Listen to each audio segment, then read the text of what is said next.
आणि या कार्यक्रमासाठी सर्वांचं सहकार्य मिळालेलं आहे।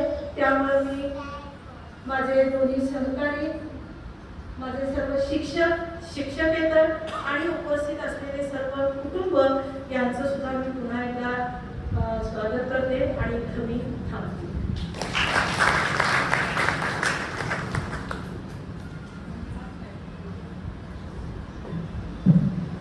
धन्यवाद मॅडम।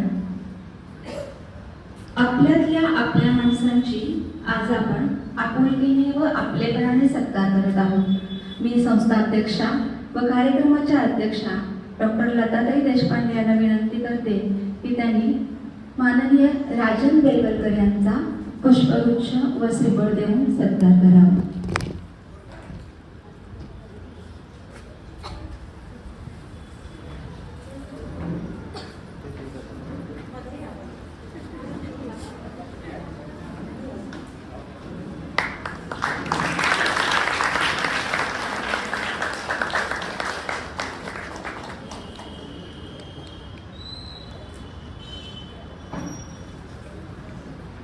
यानंतर मी संस्था अध्यक्ष डॉक्टर लताताई देशपांडे यांना विनंती करते की त्यांनी माननीय नेहल निलेकर यांचा सत्कार पुष्पगुच्छ व श्रीफळ देऊन करावा।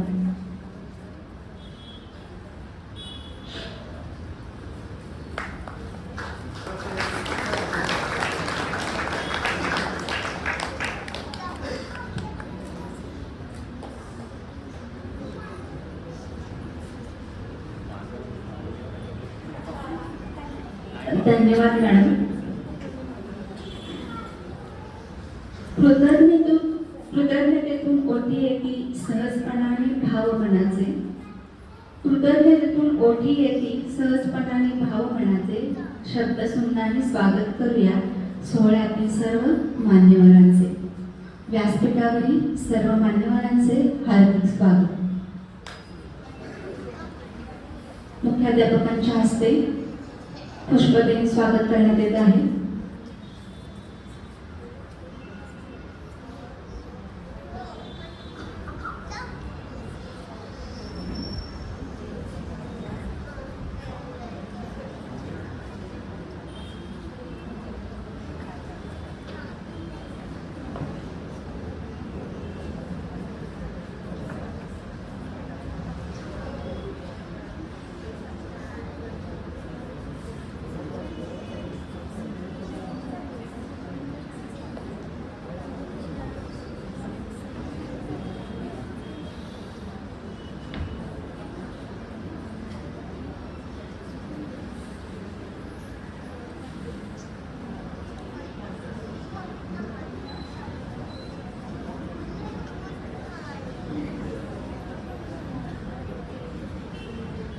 धन्यवाद मॅडम।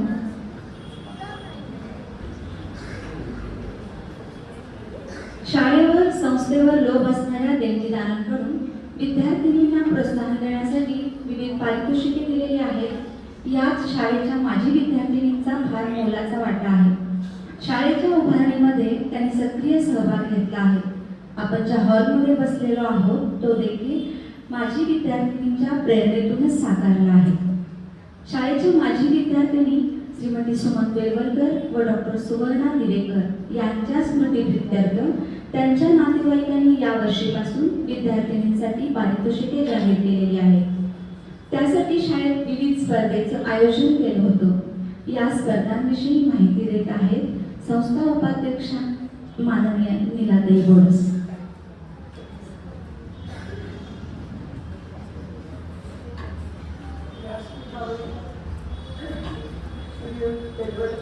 आणि दिवेकर हे अतिथी आणि माझा सर्व संचालक मंडळाच्या सर्व सहकारी आणि तुम्ही सर्व अतिथीचे आलेले कुटुंबीय आणि सर्व शिक्षक वृंद पालक, मुद्दाम मी ह्या आजच्या सोहळ्याची जी काही पार्श्वभूमी आहे ती आपल्या सर्वांना ज्ञात व्हावी म्हणून मी मुद्दाम हे सांगते आहे।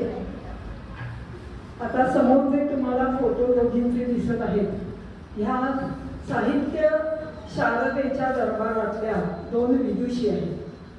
ह्या 2 विदुषी मी ज्या वेळेला शाळेमध्ये होते त्यावेळेला माझ्या मागं 2-4 वर्ष शिकत होत्या, त्यामुळे मी त्यांना पहिल्यापासून पाहिलेलं आहे. आणि त्यांची त्या विद्यार्थी दशेमध्ये सुद्धा त्यांची हुशारी जी होती ती मला जवळून माहिती होती. आता ह्या विद्यार्थिनी आज आपल्यामध्ये नाहीत, पण त्यांचं जे स्मरण आहे म्हणजे जवळजवळ आज त्या 75 वर्षाच्या असत्या माझ्या वेळी, तर त्यांना मी जवळून ओळखणारी असल्यामुळं आणि त्यांचे दोन्ही कुटुंबीय म्हणजे दिवेकर यांचं माहेरचं आडनाव कुंटे, तर त्यामुळे हिरा कुंटे या नावानेच मी तिला ओळखत होते.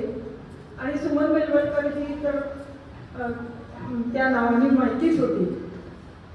ज्या वेळेला असं लक्षात आलं की सुमन ताई बेलवलकर यांनी पुढं जे काही कर्तृत्व आपल्या करिअरमध्ये दाखवलं आणि सुवर्णाताईंनी सुद्धा पुढं आपली, मी आता ते म्हटलं साहित्य शारदा दरबारातल्या या 2 विदुषी असं का म्हणते हे तुम्हाला त्यांच्या दोघींच्या परिचयावरून लक्षात येईल. तर या दोघींच्या म्हणजे त्या विद्यार्थिनी आहेत, माझी विद्यार्थिनी, पण त्यांच्या निधनानंतर त्यांच्या स्मरणार्थ त्यांच्या कुटुंबियांना असं वाटलं की आपल्या म्हणजे बेलवलकर राजन बेलवलकर यांची या भगिनी आहेत, तर आपल्या भगिनीच्या नावे काहीतरी आपल्याला शाळेमध्ये द्यावं, देणगी द्यावी.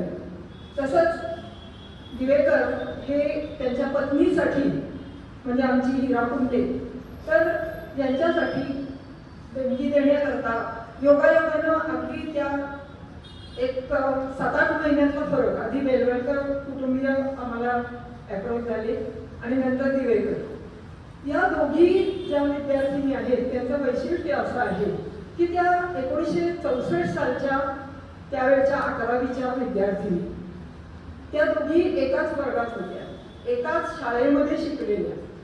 दोघींनीही PhD पदवी संपादन केली आपापल्या क्षेत्रामध्ये, साहित्याच्या क्षेत्रामध्ये. त्यांनी पुढं एकसारखी म्हणजे समांतर रीतीनं पण आपली आपली स्वतंत्र वाटचाल केलेली होती.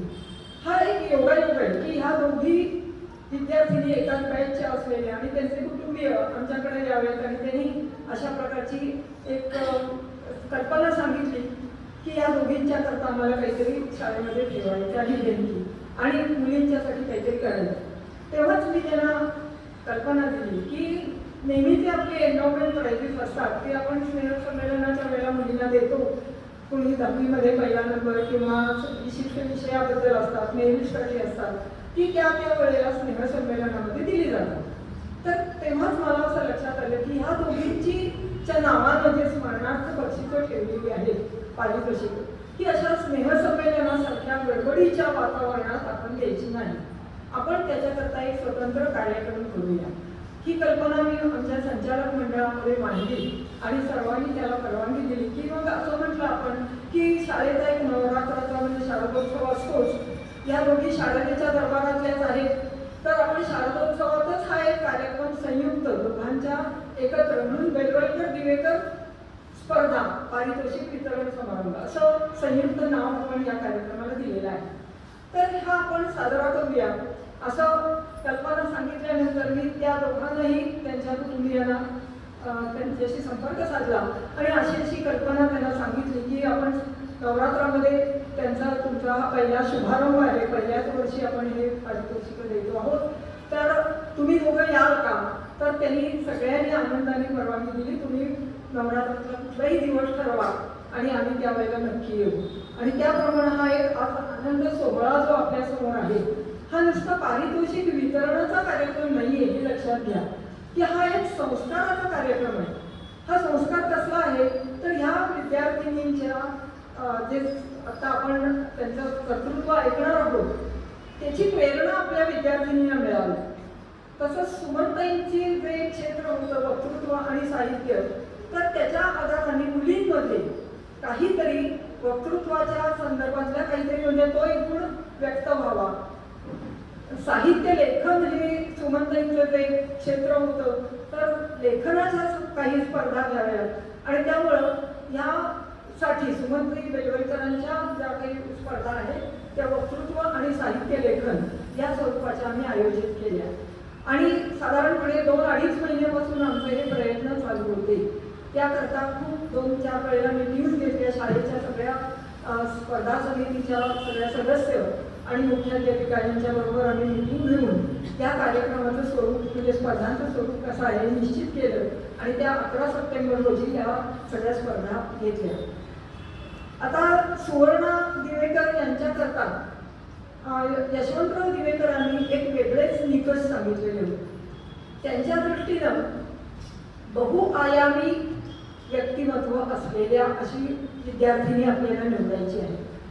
तर अभ्यासातच पुढं आहे असं नाही, तर अनेक क्षेत्रात ती इतर संगीत असू दे किंवा तिचं नाट्य असू दे, खेळ असू दे, अनेक वेगवेगळ्या पैलूंमध्ये जी विद्यार्थिनी जास्त चमकेल तिच्याकरता 10वीतली अशी एखादी बहुआयामी गुणी विद्यार्थिनी, तशीच 9वीतली एक आणि 8वीतली अशी त्यांनी पारितोषिक योजना यशवंतराव दिवेकर जेव्हा आले होते त्यांनी निकषच सांगितले की अशा प्रकारानं विद्यार्थिनीची निवड तुम्ही करा. आम्हाला हा एक फार मोठा एक वेगळा असा कार्यक्रम आपण काहीतरी करतोय याचा आम्हाला एक आनंद झाला आणि त्यामुळं त्यानुसार त्यांच्या ज्या विद्यार्थिनीची निवड केली होती त्याच्याकरता सुद्धा एक आम्ही समिती स्थापन केली होती आणि त्या समितीनं त्या विद्यार्थिनींचे सर्व अंगाने परीक्षण करून त्याच्यातल्या ज्या बेस्ट होत्या त्या विद्यार्थिनींची निवड आजच्या कार्यक्रमामध्ये केलेली आहे. बहुआयामी विद्यार्थिनी आणि त्या आम्ही सर्व हे जे स्पर्धांचे जे निकाल होते ते आम्ही बेलवडकर कुटुंबियांना दाखवत होतो आणि विद्यार्थिनींची जी निवड झालेली आहे ती दिवेकरांना सुद्धा आम्ही सांगितलेली आहे. त्यांनी अतिशय समाधान व्यक्त केलं. हे मुद्दाम मला सांगावं असं वाटते की तुम्ही आमचे हेतू जे होते ते अतिशय तुम्ही चांगल्या रीतीनं कार्यान्वित केलेले आहेत आणि स्पर्धा अतिशय उत्तम रीतीनं घेतलेली आहे. आता बहुआयामी विद्यार्थिनींची अशी डायरेक्ट अशी काही स्पर्धा नव्हती, तर त्यांचा जे सगळा डाटा संकलन केलेलं होतं, त्यांच्या वेगवेगळ्या क्षेत्रातली कामगिरी होती त्या सगळ्याचं एकत्रीकरण करून आमच्या त्या समितीच्या सदस्यांनी त्या मुलींची निवड केलेली आहे. तर हे मुख्य मला ही पार्श्वभूमी अशी सांगायची होती. तर पहिल्या वर्षी आपला कुठलाही आपण उद्घाटन होत होतो तेव्हा पहिल्या वर्षाच्या एकूण वाढदिवसाला काही संस्थेचा किंवा एखादी स्थापना होते त्यावेळेला पहिलेपणाला जो महत्त्व असतं, तर हा पहिला शुभारंभाचा कार्यक्रम आपण अतिशय चांगल्या रीतीनं म्हणजे जास्त हौसेनं मोठ्या प्रमाणावर आपण करूया अशी आमची धारणा संस्थेची धारणा होती आणि त्याप्रमाणे आम्ही मुख्याध्यापक आणि त्यांच्या सहकार्यांशी संबंध साधत होतो. तर त्यानुसार हा जो एक संस्कार मी का म्हटलं तर ह्या विद्यार्थिनींना ज्या स्पर्धा घेतलेल्या होत्या त्याच्यामधून सुद्धा त्यांच्यामध्ये वक्तृत्व कसं असावं, कशा प्रकारे आपण एकच लेखन करावं याचे त्यांना धडे मिळालेले आहेत. त्याकरता एक कार्यशाळा पण घेतलेली होती. म्हणजे जाता जाता या पैलूंचा विकास होताना त्यांना काहीतरी आम्ही प्रशिक्षण पण दिलेलं होतं आणि त्यामुळं या प्रकारचं एक विद्यार्थिनींना त्याच्यातून उत्तेजन होतं. चांगल्या विद्यार्थिनींचा स्पर्धेमध्ये सुद्धा सहभाग चांगला होता. हौशीनं त्यांनी भाग घेतलेला होता. हे मुद्दाम आम्ही त्या स्पर्धांच्या वेळेला हजर होतो म्हणून आम्हाला त्याची कल्पना आहे की आता हा सोहळा प्रत्यक्ष पारितोषिक वितरणाचा हा नियोजित दिवशी आपण आज करत आहोत. तर मुलींच्या दृष्टीनं मला असं म्हणायचं आहे की पालकांना की आपल्या मुलींना उत्तेजन देत राहा. त्यांच्यातले जे विविध पैलू असतात ते विकसित करायच्या दृष्टीनं तुम्ही मुलींना प्रोत्साहन द्या. आपल्या शाळेनं आयोजित केलेले असे जे कार्यक्रम असतात त्याच्यामध्ये मुलींच्या करता तुम्ही पालकांना मुद्दा मला सांगायचा आहे की संस्थेनं आयोजित केलेल्या अशा उपक्रमामध्ये तुम्ही आपल्या मुलींना सहभाग द्यायला उत्तेजन द्यावं आणि म्हणून हा संस्कार हा पारितोषिक वितरण समारंभ नाही, हा एक संस्कार समारंभ आहे असं मला मुद्दाम या ठिकाणी सांगायचं आहे. या दृष्टिकोनातून आजच्या या सोहळ्याकडे आपल्याला पाहायचं आहे. प्रतिवर्षी असाच हा नवरात्राचा एखादा दिवस निवडतील आणि त्या वेळेला वेगळ्या प्रकारच्या स्पर्धा पुढच्या वर्षी आयोजित करतील. पण या प्रकारचा सोहळा हा दोन्ही म्हणजे आता बेलवडकर दिवेकर यांचाच पारितोषिक वितरण समारंभ असंच याचं नाव राहील आणि हा नवरात्रामध्ये साजरा केला जाईल दरवर्षी याप्रमाणे. तर ही पार्श्वभूमी मुद्दाम पालकांच्यासाठी, विद्यार्थ्यांच्यासाठी आणि सन्माननीय आपल्या अतिथी कुटुंबियांसाठी मला सांगायची होती. तर त्यामुळं आजचा हा सोहळा साजरा आपण करत आहोत. आपलं मनपूर्वक स्वागत आणि धन्यवाद.